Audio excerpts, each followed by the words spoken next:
एक दिन तुलसीराम अपने घर की छत पर तवा सुखा रहे थे। तवा भी धूप लेता है, उन्होंने सोचा, और तभी उन्हें बिजली का झटका लगा। नहीं, करंट वाला नहीं, आइडिया वाला। तुलसीराम झटके से चिल्लाए, अगर मुर्गा बिना घड़ी के सुबह 5 बजे बांग दे सकता है तो मैं टाइम मशीन क्यों नहीं बना सकता। गांव वाले हंसी से लोटपोट हो गए। गांव वाले बोले, पहले अपने चप्पल के दोनों फीते तो जोड़ ले, फिर टाइम मशीन बनाना। उनकी बात सुनकर तुलसीराम का चेहरा थोड़ा उतर गया, पर उनका संकल्प अडिग था। लेकिन तुलसीराम ठान चुके थे।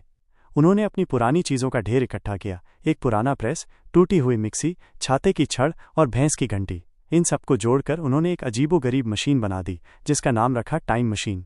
गोलू, उनका पड़ोसी, जो हमेशा तुलसीराम के आविष्कारों पर नजर रखता था, पास आया और पूछा, तुलसी भाई, ये चलती है?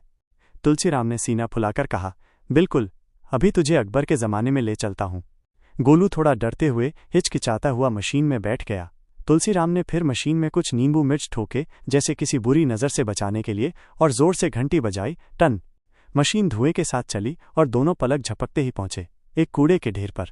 गोलू अपनी नाक सिकोड़ते हुए बोला, ये क्या अकबर का दरबार है? तुलसीराम ने सिर खुजलाते हुए जवाब दिया, हाँ, अकबर के नौकरों का पिछवाड़ा साफ करने वाला एरिया। गोलू अपनी हंसी रोक नहीं पाया और तुलसीराम भी अपने इस अनपेक्षित परिणाम पर मुस्कुरा उठे। दूसरा प्रयोग, भविष्य की ओर।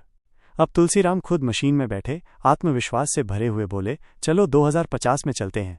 वहां उड़ती बाइक होगी, उड़ती बहू भी। टाइम मशीन फिर टन्नन की आवाज के साथ धुआं छोड़ते हुए आगे बढ़ी। इस बार तुलसीराम एक मॉल के बाहर पहुंचे, जहां एक बड़ा सा बोर्ड लगा था, AI बाबा माइनस जो भी पूछो उत्तर मिलेगा। यह देखकर तुलसीराम चकित रह गए। उन्होंने AI बाबा, एक रोबोट से पूछा, AI बाबा, मेरी मशीन सही है? AI बाबा ने अपनी यांत्रिक आवाज में जवाब दिया, आपकी मशीन एक कबाड़ है, लेकिन जज्बा सॉलिड है। तुलसीराम ने सोचा, वाह, कम से कम जज्बा तो सॉलिड है। अब गांव में मचा हड़कंप। गांव वालों को पता चला कि तुलसीराम भविष्य देख आए हैं। बस फिर क्या था, पूरे गांव में हड़कंप मच गया। राम बिहारी अपने 2-in-1 ट्रैक्टर पर रॉकेट लगाने लगा, ये सोचकर कि अब वो भी उड़ने वाला है।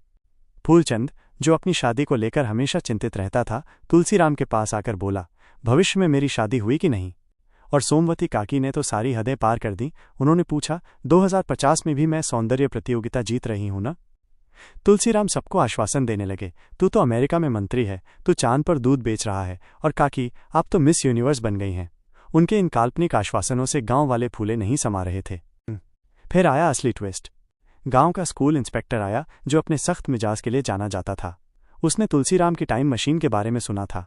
उसने गुस्से में पूछा, ये कौन साइंटिस्ट है जो बच्चों को पढ़ाने के बजाय उन्हें मंगल पर भेज रहा है? तुलसीराम ने बिना घबराए बड़े आत्मविश्वास से जवाब दिया, सर जी, ये मंगल मिशन फॉर लोकल स्टूडेंट्स है, बच्चों को प्रैक्टिकल नॉलेज दे रहा हूं। इंस्पेक्टर बोला, फिर तो तुम इसरो के कंपटीशन हो, चलो थाना। गांव वाले इकट्ठा हुए और बोले, चाहे मशीन चले या ना चले, तुलसीराम ने हमारे सपनों को उड़ान दी है। उन्होंने तुलसीराम का साथ दिया और इंस्पेक्टर को समझा बुझाकर वापस भेज दिया। अब हर रविवार गांव में टाइम मशीन दर्शन मेला लगता है। लोग टिकट देकर देखते हैं। एक मिक्सी, तवा और छाते की छड़ से बना सपना। तुलसीराम की टाइम मशीन अब एक पर्यटक स्थल बन गई थी। और तुलसीराम? अब वो कहते हैं, भविष्य तो आएगा ही, पर अगर हंसी के साथ आए तो मजा आ जाएगा। तुलसीराम अब भी नए नए आविष्कार करते रहते हैं, और गांव वाले उनकी हर नई खोज पर पहले हंसते हैं और फिर उसे एक नई कहानी में बदल देते हैं। क्या आपको तुलसीराम की ये कहानी पसंद आई?